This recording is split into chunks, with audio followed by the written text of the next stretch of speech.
Bonjour à tous, j'espère que vous allez bien. Je suis ravie de vous retrouver aujourd'hui parce qu'on va parler du coup de pied. Alors déjà, le coup de pied, qu'est-ce que c'est, à quoi ça sert et comment l'améliorer? Alors déjà, le coup de pied, qu'est-ce que c'est? Donc c'est quelque chose qui est naturel chez certaines personnes qui ne sont pas forcément des danseurs ou des danseuses. Le coup de pied, c'est cette bosse que vous allez voir au niveau du pied, tout simplement au-dessus du pied, qui permet cette courbe en fait. Donc je vous mettrai des images pour que vous compreniez bien ce dont il s'agit.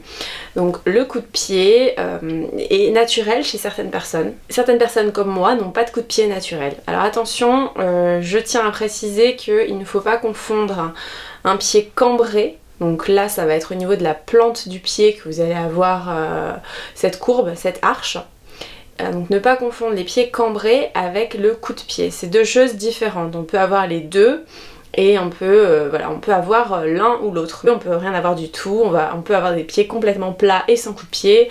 Voilà, il y a plein de formes de pieds différentes. Donc il y a un point sur lequel je voulais un petit peu insister, c'est qu'on peut avoir un coup de pied sans avoir jamais fait de danse. C'est naturel, c'est votre morphologie qui fait ça. Et on peut avoir aussi de très bons danseurs et de très bonnes danseuses qui n'ont pas de coup de pied. Donc ça aussi c'est très important à retenir. Il y a même des étoiles qui n'ont pas des super coups de pied. Voilà, ça ne veut absolument rien dire. Le coup de pied ne va pas déterminer votre niveau en danse. Il y a aussi une chose qu'il faut savoir, c'est que le coup de pied ça se travaille. Certaines danseuses n'avaient aucun coup de pied quand elles étaient petites. Et à force de travail, le coup de pied se forme. Donc ça vraiment c'est la loterie, ça dépend vraiment de votre morphologie, de votre génétique. On parle beaucoup de coups de pied en danse et finalement on ne sait pas forcément à quoi ça sert. Donc moi je vais essayer un petit peu de revenir sur ça. Alors forcément avoir un coup de pied c'est quelque chose d'assez joli. Enfin en tout cas c'est très apprécié dans la danse, notamment quand vous êtes sur pointe. Outre le côté esthétique, voilà, ça n'a pas vraiment d'importance au final, mais outre cet aspect esthétique, à quoi sert le coup de pied? Déjà, quand vous avez un coup de pied qui est naturel, vous allez forcément avoir tendance à être davantage sur vos orteils parce que c'est votre morpho, vous arrivez à vous hisser vraiment sur vos orteils. Moi je suis typiquement le genre de personne qui a un coup de pied moyen, j'ai pas un super coup de pied naturel, pas du tout d'ailleurs, et j'ai pas non plus un pied complètement raide, et j'ai quand même un pied qui a un petit peu travaillé, notamment depuis que je suis sur pointe, j'ai un pied qui s'est assoupli et il y a un petit travail de coup de pied qui se forme. C'est une chose sur laquelle je suis assez concentrée en ce moment d'ailleurs. Si vous avez un coup de pied, naturel ou pas, vous arrivez forcément mieux à vous hisser sur vos orteils. Et ça veut dire que vous allez être vraiment aligné au niveau du poids du corps en fait. Votre poids du corps va être vraiment aligné sur vos orteils. Et ça c'est très important pour l'équilibre notamment.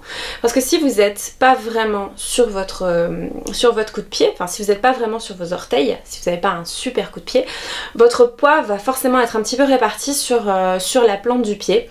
Et vous allez moins sentir cet équilibre. En fait c'est une histoire de physique tout simplement. Si vous avez je sais pas moi, des cubes empilés, forcément si tout est bien aligné, ça tient. Voilà, c'est juste physique. Alors que si si vos cubes sont un petit peu décalés, forcément ça ne va pas tenir.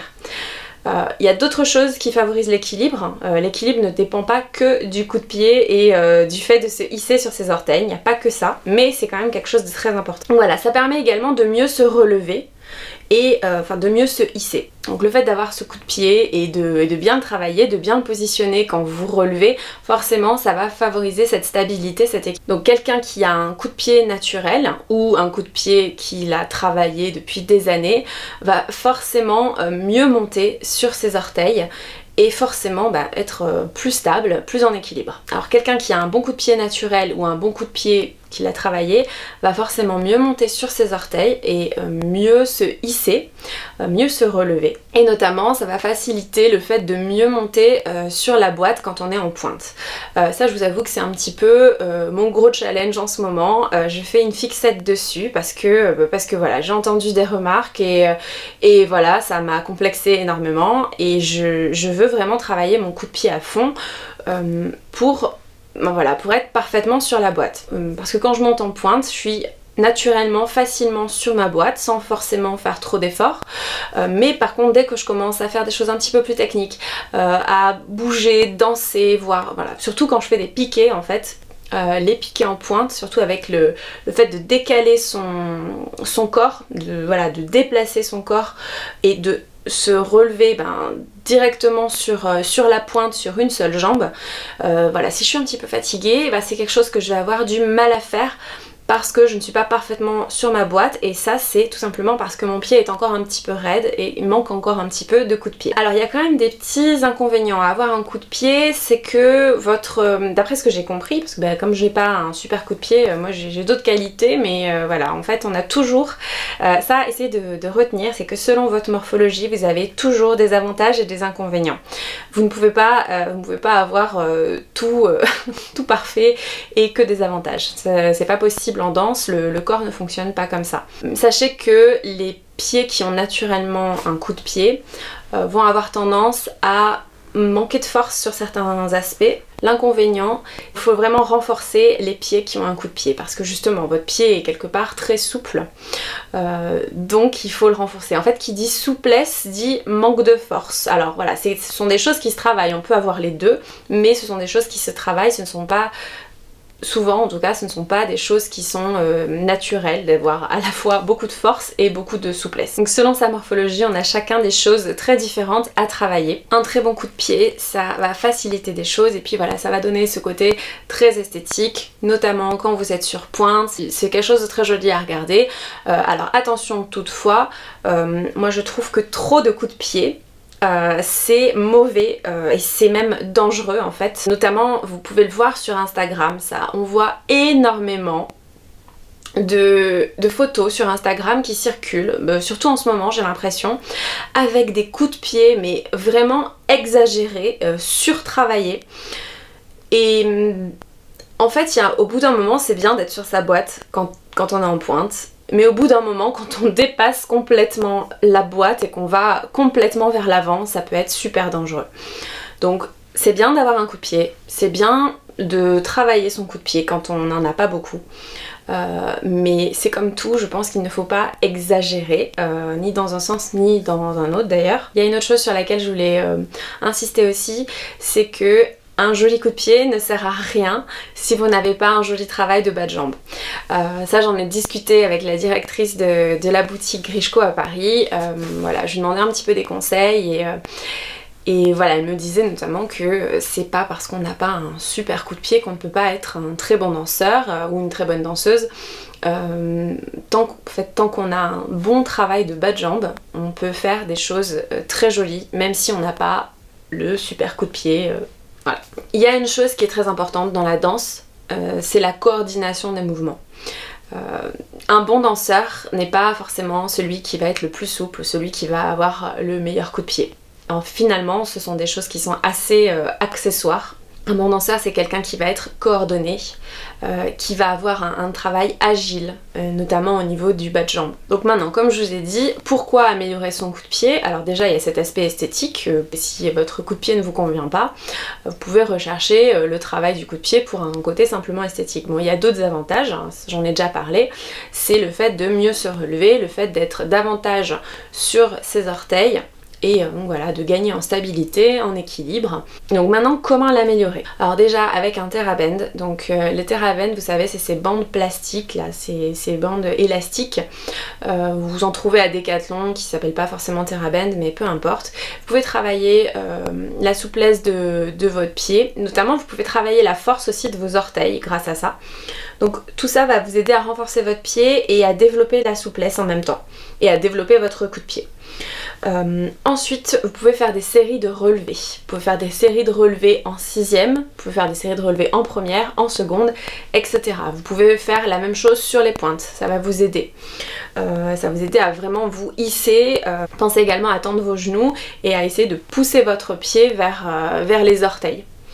À chaque fois que vous êtes en relevé, pensez bien à ça.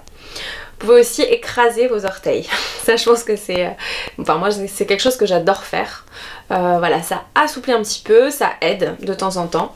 Moi, j'avoue, j'aime bien faire craquer mes orteils. C'est pas très bien, mais voilà, moi, j'avoue, j'aime bien J'aime bien faire ça et je trouve que ça détend un petit peu. Quand on va dégager la jambe, pensez à bien héler votre pied.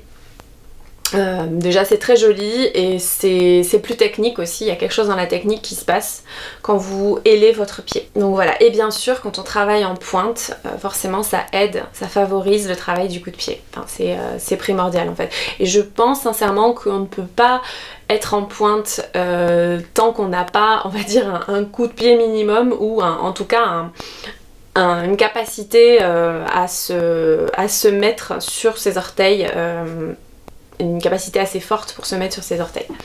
Si vous êtes complètement en arrière ou si vous êtes mal placé, voilà, c'est pas possible de faire des pointes, en tout cas ça peut être dangereux. Donc les points à retenir, c'est qu'on n'est pas tous nés avec un très beau coup de pied, un très bon coup de pied, mais que c'est quelque chose qu'on peut travailler. Donc le travail, ça fait beaucoup de choses. On n'a pas tous la même morphologie, mais ça fait beaucoup de choses. Donc comme vous le savez, je ne suis pas prof de danse et je ne veux pas vous montrer trop de choses, trop de pratiques, trop d'exercices sur ma chaîne parce que voilà, je n'ai pas envie que vous vous blessiez. Parce que j'estime que je n'ai pas le droit en fait de vous montrer les choses n'ayant pas moi-même un diplôme de professeur. Ça serait peut-être un peu dangereux. Alors ça veut pas dire que je pense que je fais mal les mouvements, je pense que les mouvements que je maîtrise, je les maîtrise bien, voilà, il n'y a pas de problème. Je maîtrise pas tout, loin de là, mais je veux pas vous induire en erreur. Je préfère que vous fassiez vos exercices avec votre prof en cours. C'est super important, notamment parce que beaucoup d'entre vous qui me regardez êtes relativement jeunes. Il y a certaines personnes qui sont plus âgées ou qui sont plus avancées en termes de niveau ou qui connaissent davantage leur corps.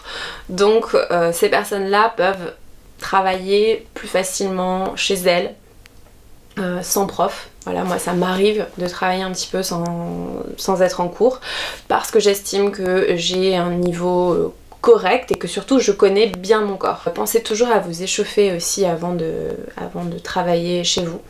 Mais voilà, en tout cas pour les jeunes qui me regardent, je vous conseille vraiment d'aller en cours plutôt que de passer par des vidéos sur YouTube pour apprendre la danse parce que ça peut être dangereux. Donc moi je ne suis pas prof et je ne veux pas vous induire en erreur en vous montrant trop d'exercices. Donc sachez que vous avez plein de vidéos sur internet, sur YouTube qui vous montrent comment faire des relevés, etc. Donc ça je vais vous inclure des liens. Vous pourrez regarder un petit peu tout ce qu'il y a à faire pour améliorer son coup de pied. Donc les choses à retenir dans cette vidéo, c'est que on n'est pas tous nés avec un bon coup de pied, mais sachez que c'est quelque chose qui se travaille. Et ça se travaille en respectant sa morphologie. N'achetez pas des instruments de torture pour vous créer ce coup de pied de manière complètement artificielle d'ailleurs je trouve. Faites un travail intelligent, faites un travail en douceur. Et voilà, respectez un petit peu le rythme de votre corps va évoluer, vos pieds vont évoluer. Donc petit à petit, on ne se martyrise pas, s'il vous plaît. Ensuite, l'autre chose très importante à retenir, c'est qu'un bon coup de pied ne fait pas de vous un bon danseur. Et ça, je vais insister là-dessus. Parce que notamment, voilà, c'est encore une fois le problème d'Instagram, des choses comme ça, c'est que vous avez toutes ces photos, toutes ces vidéos sur Instagram, oui, qui sont sympas, hein, évidemment, on voit beaucoup de techniques, même de souplesse, on voit beaucoup de coups de pied assez hallucinants. Encore une fois, toutes ces vidéos, je trouve qu'elles ne sont pas... Moi je trouve que toutes ces vidéos ou ces photos sont pas forcément très bien pour vous-même parce que déjà ça vous crée des complexes et ensuite ça ne donne pas une image très juste de la danse je trouve parce que voilà, même certains danseurs à l'Opéra de Paris n'ont pas des super coups de pied comme ça et que des super coups de pied exagérés, ça peut être dangereux en pointe. On peut se blesser aussi. Et c'est pareil pour ces histoires de souplesse. Enfin, moi, je ne comprends pas l'intérêt d'avoir des jambes qui s'écartent à l'infini. Et toutes ces vidéos très techniques aussi. S'il n'y a pas d'engagement artistique derrière ou d'intention pas envie de dire esthétique, mais artistique peut-être. Enfin, s'il n'y a pas cette intention de faire des belles choses ou de, voilà, de mettre du sens dans ce que vous faites, en fait, moi, la technique pour la technique, en fait, ça ne m'intéresse pas. Le coup de pied pour le coup de pied, ça ne m'intéresse pas. Le grand écart pour le grand écart, ça ne m'intéresse pas. Une autre chose sur laquelle j'insiste, c'est que un bon coup de pied ne fait pas de vous un bon danseur, mais par contre la coordination des mouvements. C'est tout pour aujourd'hui, j'espère que cette vidéo vous a plu. En tout cas, merci de l'avoir regardée. Si vous avez des questions ou des conseils, n'hésitez pas à partager ça en commentaire. Moi je vous embrasse et je vous dis à très bientôt.